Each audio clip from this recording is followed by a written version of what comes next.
Hello everyone, welcome back to nursing concepts by Tisha. तो आपने ये तो सुना ही होगा कि प्रेगनेंसी के समय कुछ ऐसे फूड्स हैं, कुछ ऐसे फ्रूट्स हैं जो कि बहुत डेंजरस होते हैं, जो नहीं खाना चाहिए।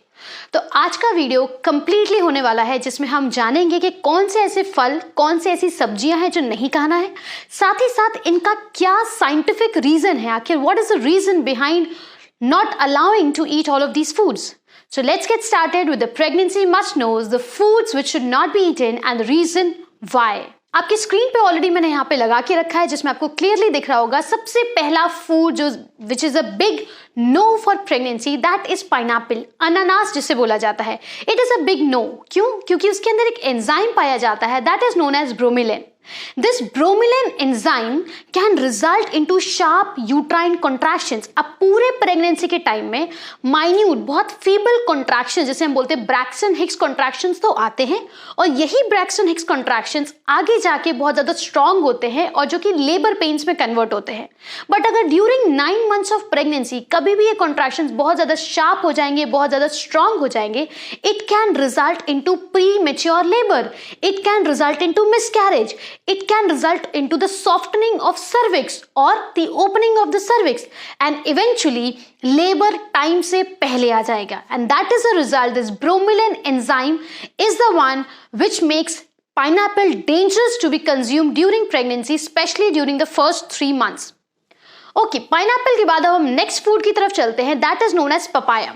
पपाया अगेन, पपाया भी बिल्कुल मना किया जाता है। क्यों? क्योंकि इसके अंदर एक एंजाइम होता है that is known as latex. एक लिसाइथिन नाम का भी एंजाइम, आप अगर और इसके बारे में सर्च करेंगे तो आपको लिसाइथिन के नाम से, आपको लेटेक्स के नाम से मिलेगा।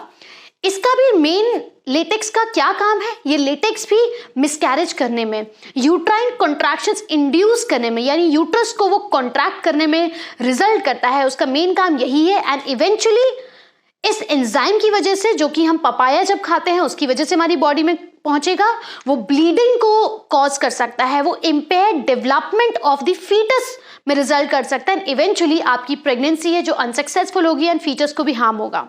तीसरा चीज जो हमें प्रेगनेंसी के समय बिल्कुल अवॉइड करना चाहिए, कई डॉक्टर्स, कई नर्सेज, कई मिडवाइफ्स आपको बोलेंगे कि थोड़ी सा खाने में कोई बुराई नहीं है। डेफिनेटली किसी भी चीज का over consumption is big harmful, किसी भी चीज का बहुत कम कंजम्पशन इज ऑल्सो हार्मफुल। तो अगर हम ब्रिंजल या बैगन की बात करेंगे तो बैगन भी जितना हो सके प्रेगनेंसी में अवॉइड करना चाहिए। इसका रीजन क्या है? क्योंकि ब्रिंजल में कुछ फाइटो हॉर्मोन्स होते हैं। ये phyto hormones basically are use for the treatment of amenorrhoea, they are use for the treatment of pre menstrual syndrome. जिन लोगों को अगर आप बोलेंगे जिन लोगों को मेंस्ट्रुएशन का प्रॉब्लम है, उन लोगों में ये फाइटो हॉर्मोन्स हेल्पफुल होते हैं क्योंकि वो ब्लीडिंग करवाते हैं, या कह लीजिए मेंस्ट्रुएशन स्टार्ट करते हैं। अगर एमेनोरिया है किसी को, किसी का अगर मेंस्ट्रुएशन रुका हुआ है कंप्लीटली, उनमें ये फाइटो हॉर्मोन्स हेल्पफुल होते हैं। दैट मीन्स कि अगर प्रेगनेंसी के समय ये फाइटो हॉर्मोन्स हमारी बॉडी में जाएंगे तो it can result into bleeding and eventually it can result into premature delivery. इसीलिए brinjal is also a big no. तो चलिए अब बैगन के बाद या ब्रिंजल के बाद आते हैं हम अपने नेक्स्ट फूड की तरफ, जो कि हम सोचते हैं बहुत ज़्यादा न्यूट्रिशियस है, प्रोटीन रिच है, तो खाना ही है। लेकिन प्रेगनेंसी के समय अगर आप रॉ एग्स खाते हैं, ध्यान रखिए एग्स खाने में कोई बुराई नहीं है, अंडे प्रेगनेंसी के समय कंज्यूम करने में कोई प्रॉब्लम नहीं है, कोई बुराई नहीं है। लेकिन यदि आप इन अंडों को अंडर कुक्ड तरीके से खाते हैं, आप या कच्चे अंडे खाते हैं, तो it is a big no. सवाल उठता है क्यों? क्योंकि कच्चे अंडों में, रॉ एग्स में, या कह लीजिए अंडर कुक्ड एग्स में एक ग्राम नेगेटिव बैक्टीरिया पाया जाता है जिसको बोलते हैं हम साल्मोनेला। एंड ये साल्मोनेला बैक्टीरिया अगर रॉ एग्स के जरिए आपकी बॉडी के अंदर इंट्रोड्यूस होता है तो प्रेगनेंसी के समय ये बहुत ज्यादा हार्मफुल हो सकता है। क्यों? क्योंकि ये फूड पॉइजनिंग कॉज कर सकता है, हमारे फीटस में इन्फेक्शन कॉज कर सकता है, जैसे कि सेप्सिस हो सकता है फीटस को, एंड इवेंचुअली फीटस की डेथ हो सकती है, which can result into stillbirth. It can also cause miscarriage during first trimester. So in order to avoid such unwanted circumstances, it is better to avoid and not to consume raw eggs. अब raw eggs के बाद next चलते हैं हम next food item की तरफ, that is known as smoked seafood या फिर रेफ्रिजरेटेड सी फूड की बात करें।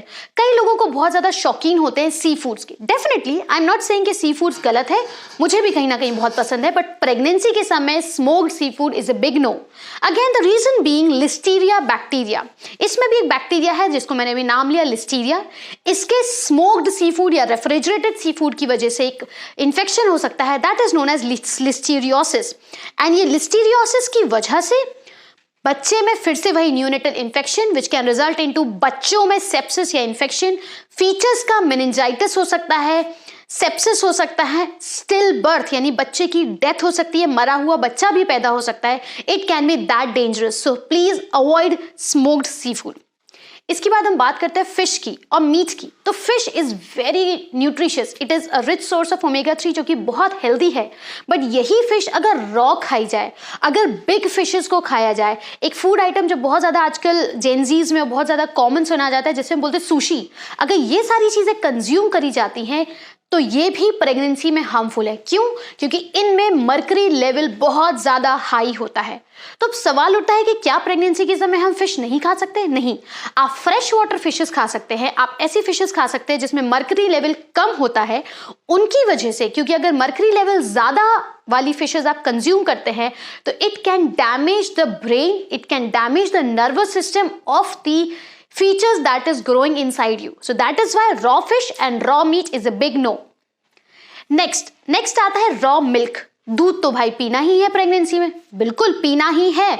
हर रोज 1 से 2 ग्लास जरूर प्रेग्नेंट लेडी को दूध पीना चाहिए। बट क्या कच्चा दूध पीना चाहिए? नहीं, कच्चा दूध नहीं पीना है। Unpasteurised milk is not good for the pregnant lady. Again, the reason being listeria. Listeria is a bacteria which can again cause infection to the newborn. It can cause stillbirth. It can result into miscarriage. It can result into sepsis and meningitis of the newborn. So raw milk is a no-no. Next, तिल की अगर बात करते हैं, अब अगर आप अपने दादी नानी से पूछेंगे तो तिल प्रेगनेंसी में क्यों नहीं खाना है, क्योंकि भाई गर्म होती है। तो वही बात होती है। ड्राई सीसम सीड्स या फिर तिल की अगर बात करते हैं, क्योंकि इसका एक नेचर गर्म होता है ये, तो यूट्राइन कॉन्ट्रैक्शंस को इनिशिएट कर सकता है। और जब प्री मैच्योरली वक्त से पहले यूट्राइन कॉन्ट्रैक्शंस इनिशिएट होंगे तो फिर से वही अबॉर्शन होने के चांसेस है, मिसकैरेज होने के चांसेस है। इसीलिए तिल को या ड्राई सीसम को अवॉइड करने के लिए बोला जाता है। बट इसके अलावा आप मूंगफली खा सकते हैं, ग्राउंडनट्स या मूंगफली हो गया, आमंड्स खा सकते हैं, कोई भी दूसरे ड्राई नट जैसे किशमिश हो गया which is very good pregnancy के समय एनीमिया से फाइट बैक करने के लिए। किशमिश इज वेरी गुड। ये सारी चीजें तो खाना है, बट ड्राई फ्रूट्स में dry sesame please do not consume. Next, अब ये तो बहुत ज्यादा कॉमन चीज है भाई, दारू और सिगरेट नहीं पीना है। Caffeine in any form and alcohol in any form is completely prohibited in pregnancy. अब आप बात करते हैं कैफीन यानी कि चाय भी नहीं पी सकते क्या? बिल्कुल, आप अगर चाय के शौकीन हैं जितना हो सके अवॉइड कीजिए। हो सके अगर आप ना पीने के शौकीन ना हो तो बिल्कुल मत पीजिए। पर अगर आप चाय के बिना नहीं रह सकते तो अपने आप को आप दिन भर में 1 कप चाय से रिस्ट्रिक्ट कर दीजिए।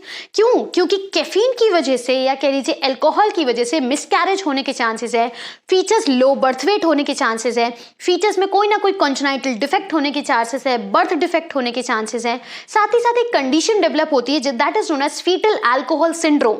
ये भी हो सकता है। फीटल अल्कोहल सिंड्रोम क्या होता है हम आने वाले वीडियोस में डिटेल में डिस्कस करेंगे। इसलिए caffeine and alcohol should also be completely avoided during pregnancy. इसके अलावा कुछ और ऐसे फूड आइटम्स हैं जो हमें प्रेगनेंसी में अवॉइड करना है, जो शायद आप क्वेश्चन मार्क लेकर आओगे, अरे ये क्या बोल रही है मैडम। लेकिन नहीं, धनिये के सीड्स यानी जैसे अपन बोलते हैं ना हरा कोरिएंडर सीड्स, तो कोरिएंडर सीड्स अवॉइड करना है प्रेगनेंसी में। क्यों? क्योंकि इसके अंदर एक एंजाइम होता है जिसको हम बोलते हैं फाइटोएस्ट्रोजेंस। ये फाइटोएस्ट्रोजेंस दोबारा से यूट्रस में कॉन्ट्रैक्शंस को इनिशिएट करता है, बहुत रैपिड कॉन्ट्रैक्शंस लाता है और वो फिर से अबॉर्शन और मिसकैरेज में जा सकता है। दूसरी बात, अनवॉश्ड वेजिटेबल्स, आप कोई भी हरी सब्जी खा रहे हैं, प्लीज वॉश इट प्रॉपरली, क्योंकि under washed and unwashed vegetables have certain kind of parasite that are known as toxoplasmosis. एक उसका एग्जाम्पल है जिसकी वजह से फिर से आपको फूड पॉइजनिंग हो सकती है, बच्चे में इन्फेक्शन हो सकता है, बच्चा में कॉन्जेनाइटल डिफेक्ट्स हो सकते हैं, इवेंचुअली वो आईयूडी या स्टिल बर्थ में भी हो सकता है। So it is better to have some precautions instead of being sorry, instead of being regretful. So eat healthy and do not forget to have a healthy pregnancy. That's it, thank you so much. Do like, share and subscribe. अगर आप चाहते हैं कि किसी particular topic पे video बनाया जाए तो please leave your topics into the comment section. Do share, do like and do subscribe. Thank you.